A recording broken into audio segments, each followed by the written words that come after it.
ভিডিওটা শুরু যখন করতেছি তখন আমার বাইকের একটা প্রবলেম নিয়েই শুরু করি। আসলে একটা কথা আছে যে মানুষ বিপদে পড়লে সেই বিপদের থেকে শিক্ষা নিয়ে তারপরে হচ্ছে হলো অন্য মানুষকে জ্ঞান দেয়। আমিও সেম কাজই করতে আপনাদের সামনে আসছি। তবে ভিডিও শুরু করার আগে আমি আপনাদের বলে নেই যে যারা আমার ভিডিওটা নতুন দেখতেছেন বা যারা আমার সাবস্ক্রাইবার না, দয়া করে চ্যানেলটা সাবস্ক্রাইব করে দিবেন। আমি এই চ্যানেলে আমার বিভিন্ন বাইকের টিপস অ্যান্ড ট্রিক্স নিয়ে কথা বলি, বাইকের রিভিউ দেই, ট্যুর থাকে। তো আপনাদের সবাইকে আশা করব হচ্ছে হলো আমার এই জার্নির পার্টনার হবেন। তো আজকে আলোচনা করব আপনাদের সাথে হলো বাইক মেনটেনেন্স রিলেটেড 10টা সাধারণ ভুল, যেটা ছোট ভুল হলেও আমরা রাইডিংয়ের ক্ষেত্রে এটা বড় ইফেক্ট দেয় লং টাইমে। তো এটা আমরা সবাই মোটামুটি করি। যেমন হচ্ছে হলো এই ভুলটা আমি করি না।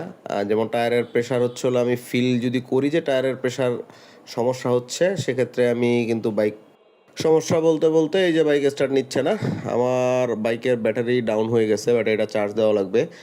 প্রায় অলমোস্ট 1.5 বছরের উপরে আমার ব্যাটারিটা আমাকে সার্ভিস দিছে। এখন এই যে একটা সহজ সিস্টেম আছে, আপনারা যারা এই জিনিসটা জানেন না, আপনাদের উপকারের জন্য গাড়ি 3 বা 4 নম্বর গিয়ারে দিয়ে এই যে চাকাটা ধরে টান দিলে বাইক স্টার্ট হয়ে যায়।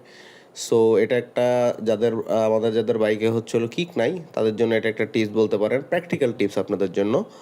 তো যাই হোক, এই প্যারাটা আমি কিছুদিন ধরে খাচ্ছি। উইকেন্ডে হচ্ছিল আমি ব্যাটারিটা ইনশাল্লাহ চার্জ দিয়ে দিব। এরপরে আপাতত ফাস্ট চার্জ তো ব্যাটারি অনেক দিনই সার্ভিস দিবে। তো যেটা বলতেছিলাম, অ্যাকচুয়ালি বাইকের আমি আজকে 10টা সাধারণ আপনার যে ভুল, এই ভুলগুলির মধ্যে যেমন আমার একটা ভুল যেটা বলতে নিয়েছিলাম যে আমি টায়ার প্রেশার আমি রাইডিংয়ের সময় আমি যদি ফিল করি যে টায়ার প্রেশার কম আছে, আমি সাথে সাথে এটার কাজ করাই। এই যে এখন করাইতে যেয়ে দেখলাম হলো আমার নজল একটা জ্যাম হয়ে আছে, তো নজলটা এখন চেঞ্জ করলাম, এই কাজটাই করাইছি। তো আসেন আর কথা না বাড়িয়ে ভিডিওটা শুরু করা যাক। তো hey everyone, this is Shamsul Arifin Piyas and you are watching noob rider. Welcome to another blog.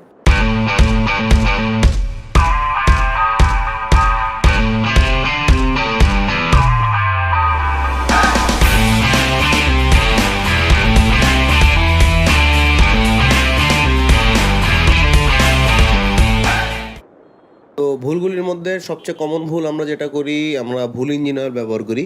এখানে ভুল ইঞ্জিন অয়েল বলতে আসলে ইঞ্জিন অয়েল যে আমরা গ্রেড ভুল করি সেটা ম্যাক্সিমাম ক্ষেত্রেই না। তবে আমরা যেটা করি যে আমরা একটু সস্তার আশায় আমরা ভালো মানের ইঞ্জিন অয়েল কিনি না, নকল ইঞ্জিন অয়েল কিনি। যেমন আপনি একই ইঞ্জিন অয়েল ধরেন শোরুমে পাবেন 1450 টাকায়, সেম ইঞ্জিন অয়েল বাইরে পাবেন 700-800 টাকায়। এটা আমি শেলের ক্ষেত্রেই দেখছি। শেলের অ্যাপ দিয়ে আমি 10W40 যেটা আপনার ফুল সিনথেটিক অর্ডার করছি, সেটা আমি কিনছি 1350 টাকা ওদের অ্যাপ থেকে।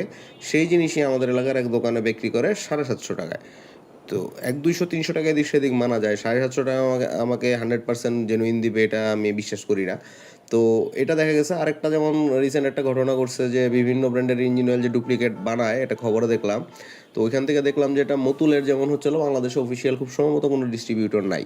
তো মতুলের বাইরে যেগুলি পাওয়া যায় এর মধ্যে 50-50 হচ্ছে হলো আপনার থেকে যায় আসল আর নকলের। তো এটা আপনারা সবাই দেখবেন।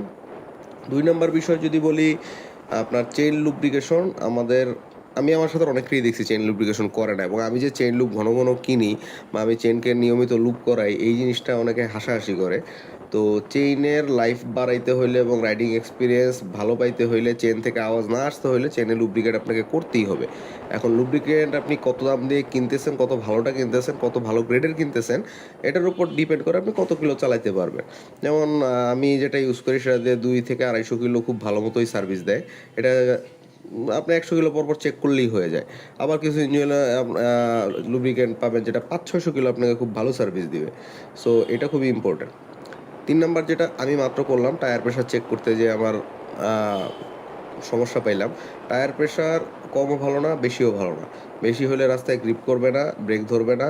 কম হলে আবার হচ্ছে মাইলেজ কম পাবেন, আবার অতিরিক্ত গ্রিপ ধরবে, টান পাবেন না। সো আপনার ম্যানুয়ালে যেটা আছে সেটাই সেট করাটা আমি বুদ্ধিমানের কাজ মনে করি। যেমন আমি 30 সামনে আর পিছনে 35 ইউজ করি। 4 নম্বর ভুলটা হলো, বাইক কেনার পরে ব্রেক ফ্লুইড নামে যে একটা জিনিস বাইকে আছে, এটা আমরা ভুলে যাই। এটা ভুলে যাওয়ার কারণে দেখা গেছে যে ওটা কমছে কি বাড়ছে আমরা সেটা কোনোটাই খেয়াল করি না। লোকাল দোকানে নিয়ে যাই, ব্রেক প্যাড চেক করাই, ব্রেক হচ্ছে না আমার। তো ব্রেকিং পারফরমেন্স যদি আপনি ব্রেক ফ্লুইড যদি কমে যায় বা আপনি টাইম মতো চেঞ্জ না করেন, আপনার তো ব্রেকিং এক্সপিরিয়েন্স বাজে হবেই। সো ব্রেক ফ্লুইডটা অবশ্যই চেক করতে হয়। 5 নাম্বার বলতে গেলে এয়ার ফিল্টার বিষয়টা আমরা পরিষ্কারও করি না। পরিষ্কার করলেও দেখা গেছে এয়ার ফিল্টার পরিষ্কারের জন্য একটা যে আমরা হাওয়া দেই, হাওয়ার একটা নির্দিষ্ট চাপ আছে। বাংলাদেশের কোনো গ্যারেজে আপনার এই চাপ মানবে না। সো এটা খুবই বাজে একটা জিনিস যে আপনি অতিরিক্ত বাতাসের প্রেশার যখন আপনি এয়ার ফিল্টারে দিবেন, এয়ার ফিল্টারে কিন্তু ভিতরে কাগজ টাইপের থাকে, ফাইবার টাইপের, সেগুলো ছিঁড়ে যায়। সো আপনাকে যে প্রপার সার্ভিসটা দেওয়ার কথা সেটা দিবে না। তো আমরা নিয়মিত উচিত হলো প্রতি সার্ভিসে অ্যাটলিস্ট একবার করে হলো বা 1000-1500 কিলো পর পর এয়ার ফিল্টারটা একটু চেক করা কী অবস্থা, কারণ বাংলাদেশের আবহাওয়া কনস্ট্যান্ট আপ ডাউন হয়। শীতকাল বর্ষাকালে কিন্তু আপনার এয়ার ফিল্টার তাড়াতাড়ি যাবে, আর গরমকালে কিন্তু এয়ার ফিল্টার লং লাস্টিং বেশি হবে, এগুলো আপনাকে খেয়াল রাখতে হবে। তারপর আছে ব্যাটারি রক্ষণাবেক্ষণ না করা। যেমন আমি ব্যাটারি মোটামুটি টেস্ট লক লাগানোর পরও আমার ব্যাটারি প্রায় 15,000 কিলো চলে গেছে। এটা অনেকে 2-3 হাজার তো আমি দেখছি চলে যায়। তো মোটামুটি যত্ন নিয়েছি আমি, তো আরেকটু বেটার যত্ন নিলে আর একটু চলতো। যাই হোক, হয়ে গেছে। ভুল তো সবারই হয়, আমিও তো বললাম আমি 10টা ভুলের অনেকগুলি আমিও করি। তারপর চেনের আপনার যে লুজ আছে কি টাইট আছে এটা আপনার দেখতে হয়। লোকাল দোকানগুলিতে গেলে করে কি, চেন যখন অ্যাডজাস্ট করতে বলবেন, ওই চেন অ্যাডজাস্ট করতে যায় চেন দিয়ে দেয় টাইট করে। না, চেন টাইট ভালো, টাইট করলে বা ঢিলা করেন যেটাই করেন স্পকেটের ক্ষতি হবে, রাইডিংয়ে প্রবলেম পাবেন। সো প্রতি 1000 কিলো পর পর চেষ্টা করবেন যে চেনটা আপনার টাইট আছে না লুজ আছে এটা একটু চেক করে দেখা। আর 8 নম্বর ভুল যেটা আমি বলবো, রেগুলার সার্ভিসিং অনেকে ফলো করে না। বাইক কেনার পরে আল্লাহর নামে বাইক চালাতে থাকে, খালি ইঞ্জিন অয়েল আর অয়েল ফিল্টার এগুলি পালায় গাড়ি ফালায় আর গাড়ি চালায়। তো রেগুলার আমি যেমন আমার বাইকটা 14,000 কিলো হওয়ার পরে জিক্সারের, আপনারা সবাই জানেন জিক্সারের সাউন্ডের একটা প্রবলেম আছে। তা আমার বাইক অনেকে ধরেন অপরিচিত কয়েকজনের জিজ্ঞেস করছে বাইকের সাউন্ড এত সুন্দর কেন। এখনও সুন্দর বলবো না, বাইকের সাউন্ড আমার নষ্ট হয়েছে আগের থেকে। তারপরও অনেকের কাছে 14,000 কিলো চলা অনুযায়ী বাইক হিসেবে সাউন্ড আরও ভালো আছে আমার। সো এটা আমি বলবো যে আমি প্রপার সার্ভিসিং নিয়মিত করাইছি, কোনো গ্যাপ দিইনি আমি। সো এটার কারণে হচ্ছে হলো বাইক ভালো আছে। অ্যাটলিস্ট 1500-2000 কিলো পর পর বাইকের একটা নর্মাল সার্ভিস হলেও দেওয়া উচিত। আর মাস্টার সার্ভিসের বিষয়টা মাস্টার সার্ভিস একটা ভাওতাবাজি, কিন্তু মাস্টার সার্ভিস দিলে হয় কি, আপনার বাইক টোটাল খুলে সব জায়গায় গ্রিস টিস করবেন, এটা বাইকের লাইফ টাইম বাড়াবে, বাইক রাইডিং আপনার স্মুথনেস বাড়াবে। সো মাস্টার সার্ভিস দেন বা যে সার্ভিস দেন, অ্যাটলিস্ট 1500, 2000, 3000 বা 2500 কিলো পর পর আপনার একটা সার্ভিস দেওয়া উচিত। আর রাইডের আগে কিছু চেক লিস্ট আপনার থাকা উচিত, এটা হলো 10 নম্বর ভুল। চেক লিস্ট থাকা উচিত কেন, এটা লং রাইডের ক্ষেত্রে বলতেছি।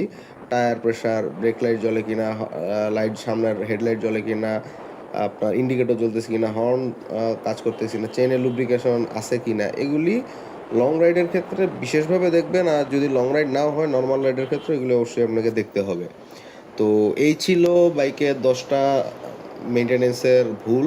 তো ভিডিওটা যদি ভালো লাগে অবশ্যই একটা লাইক দেন, একটা শেয়ার দেন, চ্যানেলে নতুন হলে সাবস্ক্রাইব করতেও ভুলবেন না, এবং নিরাপদে রাইড করবেন। সো দেখা হবে আপনাদের সাথে সামনের কোনো ভিডিওতে, তখন নতুন কোনো টিপস নিয়ে আপনাদের সাথে আলোচনা করব। তো আজকের ভিডিওটা এই পর্যন্তই। খুদা হাফেজ।